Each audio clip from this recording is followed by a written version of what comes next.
दोपहर 3 बजे के भोजपुरी समाचार में अपने के स्वागत बा। नमस्कार, हम अफरोज। सबसे पहले प्रमुख समाचार।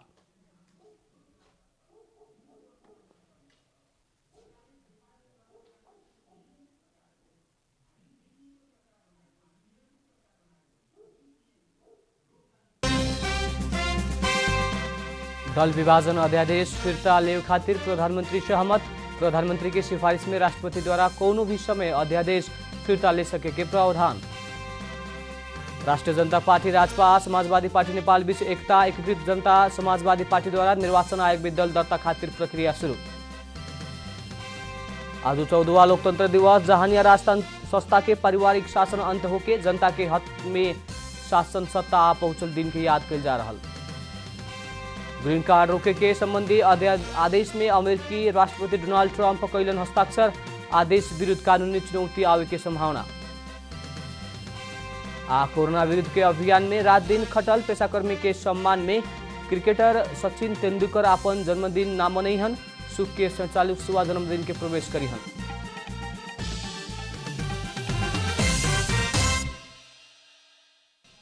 अब पूरा समाचार। सत्तारूढ़ दल नेपाल कम्युनिस्ट पार्टी नेकपा भीतर आ बाहर समेत विवाद भइला बाद प्रधानमंत्री केपी शर्मा ओली अध्यादेश फिर्ता लेवे के सहमत भइल बानी। अध्यक्ष पुष्पकमल दाहाल के छलफल के बाद प्रधानमंत्री अध्यादेश फिर्ता लेवे के ला सहमत भइल वरिष्ठ नेता झलनाथ खनाल जनता समाचार के बताउने। सरकार संसद में प्रतिनिधित्व करे वाला कुछ छोटका दल के फुटा के उ पार्टी के सांसद सबके नेकपा में ले आके 2/3 पुगाव के उद्देश्य से अध्यादेश ले आवल स्रोत के कहना बा। दल विभाजन कानून संशोधन करे लगते समाजवादी दल फुट के संघार में पुगल रहे, लेकिन बुध के रात समाजवादी आ राष्ट्रीय जनता पार्टी बीच एकता सहमति भइला बाद सरकार की योजना विफल भइल ह। बाकी दल फुटा के 2/3 पुगाव की योजना असफल भइल बा। एने चारू ओर अध्यादेश की शिकायत भइला बाद प्रधानमंत्री ओली ओकरा के फिर्ता करे के सहमत भइल ह।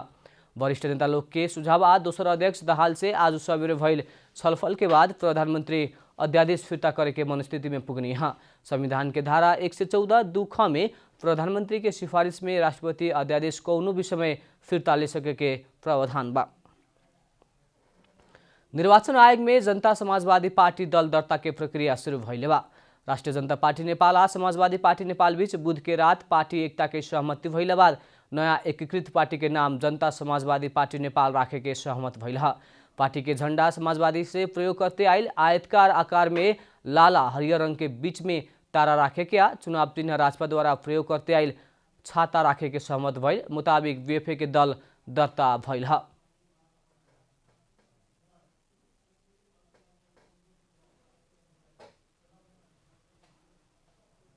राष्ट्रिय जनता पार्टी नेपाल र समाजवादी पार्टी एकीकृत भएको एकीकरण भएको जानकारी निर्वाचन आयोगलाई हामी गरायौँ।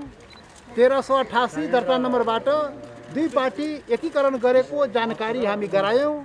अब बाँकी प्रक्रियाहरू विधिवत प्रक्रियाहरू हामी दुईटी पार्टीले पुरा गरेर पछि लकडाउन पछि हामी सबै दस्तावेजहरू बुझाउँछौँ। लोकतंत्र के रक्षा करला राष्ट्रीय जनता पार्टी नेपाल आ समाजवादी पार्टी नेपाल बीच सहमति होके वहाँ बात जानकारी करावल अपना सब निर्वाचन आयोग आइल समाजवादी पार्टी के नेता उपेन्द्र यादव जानकारी देहनी। गणतन्त्रलाई रक्षा गर्न लोकतन्त्रलाई रक्षा गर्न का लागि दुई पार्टीहरू समाजवादी पार्टी र राष्ट्रिय जनता पार्टी एकीकृत भई जनता समाजवादी पार्टीको गठन भएको छ। त्यसैको जानकारी निर्वाचन आयोगले दियो। सरकार द्वारा दल विभाजन खातिर सहज होके किसिम से राजनीतिक दल संबंधी ऐन अध्यादेश से संशोधन कैला बाद समाजवादी पार्टी विभाजन होके के निश्चित भइल अवस्था में दोनों दल से एकता घोषणा कैल गइल बा। दोनों दल संगे संघीय संसद में 17 जने सांसद बाटे लोग समाजवादी के कम्ती में 7 जने सांसद सब 1-2 दिन भित्र पार्टी विभाजन करे के अंतिम तैयारी कैला बाद राजपा समाजवादी ओह के भी रोके किसिम से एकता खातिर तैयार भइल ह। आज 14वां लोकतंत्र दिवस देश में प्रत्यक्ष राज संस्था के शासन अंत होके नया नेपाल के खाका बनल सुनहरा दिन के रूप में याद कैल जा रहल बाटे। जहानिया प्रत्यक्ष राज संस्था के पारिवारिक शासन अंत होके जनता के हाथ में शासन सत्ता आ पहुंचल दिन के रूप में लोकतंत्र दिवस के लेहल जाला। राजनीतिक पार्टी तथा नेता सब विभिन्न कार्यक्रम के साथ दिवस मनाव के भइला पर भी ई बरस बिना कोनो गतिविधि सिर्फ याद करके याद मनावल जा रहल बा। 2062-63 के ऐतिहासिक जन आंदोलन उत्कर्ष में पुगला बाद जनता के शक्ति के सामने आज के दिन निरंकुश राजतंत्र के हार भइल रहे। तत्कालीन राजा ज्ञानेन्द्र शाह से विघटित प्रतिनिधि सभा के पुनर्स्थापना करत राजनीतिक दल आगे बढ़े की घोषणा कैले रहे। पुनर्स्थापित संसद के जेठ 4 गते के बैठक राज संस्था के निलंबन करत कार्यवाहक राष्ट्रपति के राष्ट्राध्यक्ष के अधिकार समेत प्रधानमंत्री के सुम्पेले रहे। देश में स्थिर राजनीति, न्याय, समानता, समृद्धि खातिर कहत राजनीतिक दल सबके ही सक्रियता में लोकतंत्र स्थापना कैला पर भी दल सब पूर्व मान्यता प्राप्त प्रति जिम्मेवार बने ना सकला से विद्यमान समय में भी देश निश्चित गति लेवे नहीं खी सकल। लोकतंत्र स्थापना में बलिदान समेत देवे खातिर समेत पीछे ना पड़ल राजनीतिक दल के नेता कार्यकर्ता एकर याद कर रहल समय नेता सब पुराने दाव पेश कर रहल बाटे। कुछ दिन पहले ही सरकार से लियावल 2 गो फरक अध्यादेश सत्तारूढ़ नेकपा भीतर ही मतभेद पैदा कैले बा। आज माता तीर्थ औसी पर्व अपना सबके जन्म देवे के माई के सम्मान करके श्रद्धापूर्वक मनावल जा रहा बा। वैशाख कृष्ण पक्ष के औसी तिथि के माता तीर्थ औसी तथा मातृ सम्मान दिवस के रूप में मनावे के चलन बा। मातृ देवो भव कहे वाला वैदिक मान्यता मुताबिक ई दिन जन्म देवेला माई के सम्मान करके फल फूल तथा मिष्टान भोजन करावल जाला। माई के मुँह देवे वाला देखे के दिन के रूप में भी परिचित पर्व में माई के दर्शन करके वस्त्र आभूषण प्रदान करके संतान आशीर्वाद लेवे के चलन बा। माई के आशीर्वाद से संतान नई संसार में सुख समृद्धि प्राप्त करे के जन विश्वास बाटे विश्वव्यापी रूप में फैलल कोरोना वायरस से संक्रमण रोके के सरकार से लॉकडाउन कैला से आज माता तीर्थ मेला प्रभावित भइल बा। माई नागवाला नर नारी औसी के दिन सवेरे माता तीर्थ में जाके स्नान पूजा करे के परंपरा बा। कोरोना वायरस कोविड-19 विरुद्ध लड़े खातिर मित्र राष्ट्र भारत आ चीन सरकार द्वारा नेपाल के सहयोग प्राप्त भइल बा। चीन सरकार कोरोना वायरस विरुद्ध लड़े खातिर नेपाल सरकार के 8 करोड़ 31 लाख रुपया बराबर के स्वास्थ्य सामग्री अनुदान सहयोग कैले बा। सहयोग कैल स्वास्थ्य सामग्री में 10,000 थान N95 मास्क, 10,000 थान टेस्टिंग किट आ 10,000 थान PPE, 1,000 थान इंफ्रारेड थर्मोमीटर, 2 थान PCR मशीन आ 50 थान वेट पाइप आ देल बाटे। वैसे ही भारत सरकार के तरफ से नेपाल खातिर भारतीय राजदूत विनय मोहन क्वात्रा बुध के स्वास्थ्य तथा जनसंख्या मंत्री भानुभक्त ढकाल के 23 टन दवाई देहले बानी। भारत से प्रदान कैल अत्यावश्यक दवाई में पारासीटामोल के 3.2 लाख डोज आ हाइड्रोक्सी क्लोरोक्विन के 2.5 लाख डोज करके कुल 8.25 लाख डोज रहल बाटे। भोजपुरी समाचार में अब छोट विश्राम।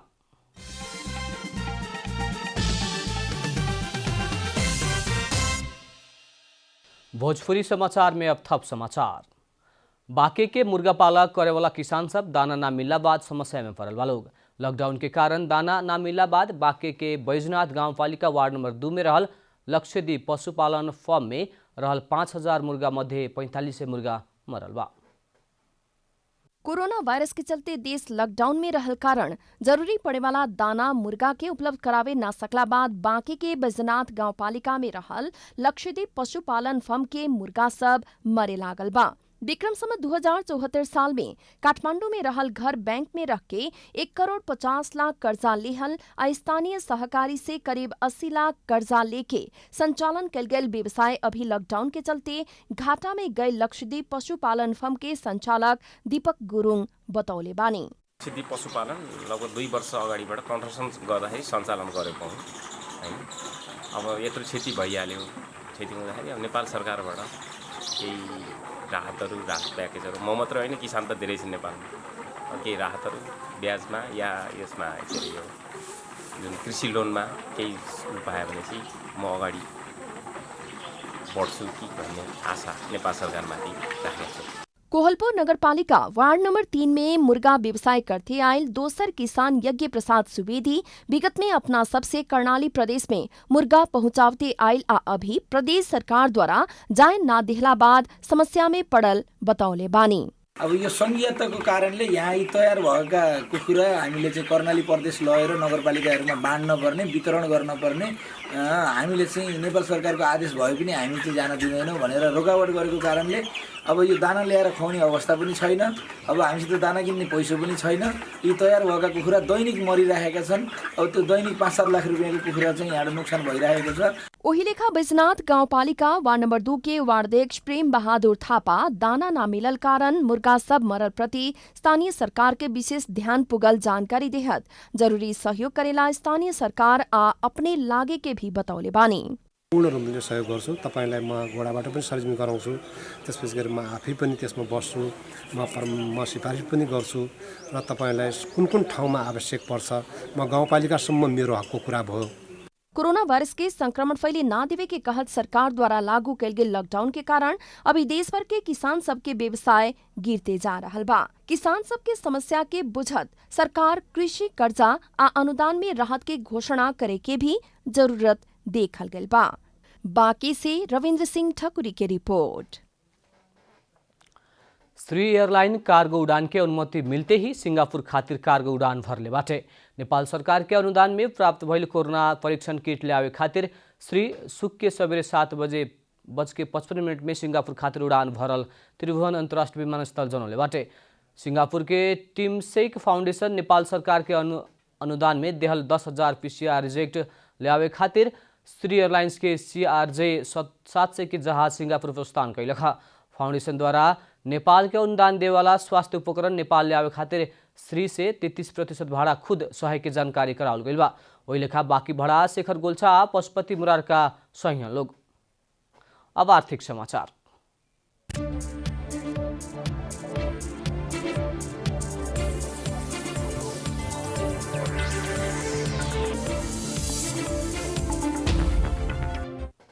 रूपंदेही में लॉकडाउन के चलते किसान सबके तरकारी बारिये में सड़े लागल बाटे। लॉकडाउन के कारण बाजार बंद भइला से तरकारी किने खातिर व्यापारी सब ना आइल कारण तरकारी बारिये में सड़े लागल बा। रूपंदेही के शुद्धोदन गांवपालिका एक बेलवा के 5 से घरधुरी किसान के करीब 400 बीघा जमीन में टमाटर, भंटा, बंदा गोभी, सिमी, बोड़ी, मरचा, लौका, करैला आ कोहड़ा लगायत के तरकारी बाटे। 1 महीना लंबा बंद के चलते किसान सबसे नजदीकी के बाजार बुटवल आ भैरहवा पहुंचावे ना सकला बाद टमाटर, भंटा आ बंदा लगायत के तरकारी बारिये में सड़े के शुरू हो गइल बा। दमादम तरकारी बाजार पहुंचावे के सीजन में तरकारी के बाजार ना मिलला बाद बेलवा के किसान सब चिंतित बनल बाटे लोग। यो लकडाउन के कारणले गर्दाखेरि बेच्न पाइए छैन। भैँसीलाई खुवाएर राखेको छु अनि अब अरू गाउँको मान्छेलाई पनि भरेर खुवाएछु। अब के गर्ने, अब अरू पाए छैन। अब कोरोना वायरस के संक्रमण रोके खातिर सरकार द्वारा लागू कैल गए लॉकडाउन के कारण किसान सब आपन घर से खेत बाड़ी तक ही सीमित होखे के पड़ रहल बा। किसान सब तरकारी बिक्री करे ना मिलला बाद बेलवा के किसान के बारी में टमाटर ऐसे ही सड़के झरे लागल बा। 70% से बेसी तरकारी खपत होखे वाला बुटवल आ भैरहवा में अभी सब्जी मंडी ही बंद बाटे। सरकार से अत्यावश्यक उपभोग्य वस्तु में पड़े वाला तरकारी ढुवानी ना रोकला पर भी बंद के कारण पहिला जैसन सहज परिस्थिति ना रहल किसान सबके कहनाम बा। यो लकडाउनले गर्दाखेरि हामीले बेच्न पाए छैनौँ। हामी लगानी कति 1 लाख भन्दा बढी लगाएका छौँ। फलेपछि कोही राखेछ एकदम अनि कहीँ बेच्नलाई जाँदाखेरि बाटोमा लखेटिराखेछन्, पुलिसहरूले लखेटिराखेछन् अनि हामी भैँसीलाई खुवाउन बाध्य भएछन् र खेतमा कोही राखेछ अनि हामीले कहीँ पनि बेच्न पाइए छैन। किसान के बारी में तरकारी सड़े के क्रम रहला पर भी स्थानीय प्रशासन द्वारा बाजार में पहुंचावे के पहल ना कैल किसान सबके कहनाम बा। थुप्रै चाहिँ क्षेत्रमा चाहिँ लगाएका छन् तर पनि किसानहरू चाहिँ लगाएको चाहिँ यत्रो चाहिँ बाली तरकारीहरू चाहिँ त्यो चाहिँ अहिले चाहिँ फल्ने बेलामा चाहिँ किसानहरू चाहिँ बजारसम्म चाहिँ पुर्याउन नपाएर चाहिँ ठुलो चाहिँ खेरा गइरहेको छ। किसान धेरै चाहिँ दुःखी छन्। उनीहरू चाहिँ आफ्नो चाहिँ सामान चाहिँ बेच्न पाइराखेका छैनन्। किसानहरूको तरकारीलाई बजारसम्म चाहिँ बिक्री वितरण गर्नको लागि चाहिँ सरकारले चाहिँ एउटा चाहिँ निश्चित मापदण्ड बनाएर चाहिँ त्यो वातावरण बनाइदियो भने किसानहरू चाहिँ तरकारी बालीमा गएको चाहिँ जो लगानी हो त्यो चाहिँ खेर चाहिँ जाने अवस्था रहने थिएन। रूपंदेही में एक और किसान के तरकारी बारिये में सड़ रहल बा तो दोसर ओर बेलहिया नाका होत दिनहों भारत से तरकारी आयात होके के क्रम नइखे रुक सकल। रूपंदेही से प्रतीक पौडेल की रिपोर्ट। भोजपुरी समाचार में अब छोड़ विश्राम।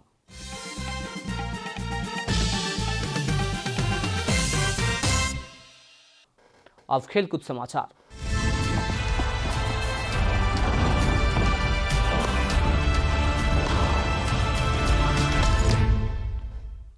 विश्व क्रिकेट के महानतम खिलाड़ी सचिन तेंदुलकर अपन 47वां जन्मदिन ना मनावे के निर्णय लेले बाड़न। कोरोना वायरस महामारी विरुद्ध अहोरात्र खट रहल विभिन्न पेशाकर्मी के सम्मान में सचिन अपन 47वां जन्मदिन ना मनावे के घोषणा कैला हन। सुके सचिन के 47वां जन्मदिन हुए कोरोना वायरस महामारी विरुद्ध सचिन भारतीय सरकार आह्वान कैल राहत कोष और मुख्यमंत्री राहत कोष में 50 लाख भारतीय रुपया सहयोग कर चुकल बाड़न। एकरा अलावा वहाँ के विभिन्न राहत कार्यक्रम में समेत सहभागी होके के काम कर रहल बाड़न। अंत में प्रमुख समाचार फिर एक बेर।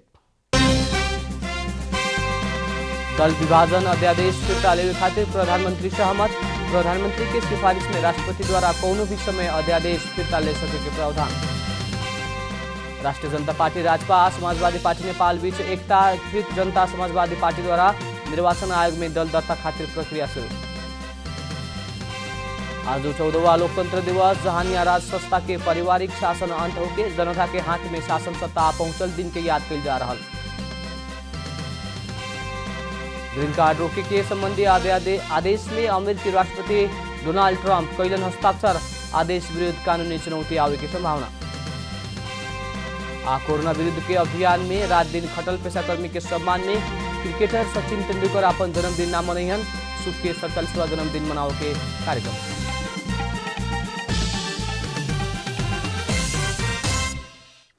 भोजपुरी समाचार अभी खातिर इतना ही। जनता द्वारा जनता खातिर प्रसारित जनता टेलीविजन के कार्यक्रम सब यूट्यूब, ट्विटर, फेसबुक हमनी के वेबसाइट जनतासमाचार.com में भी पढ़ा देख सकत बानी।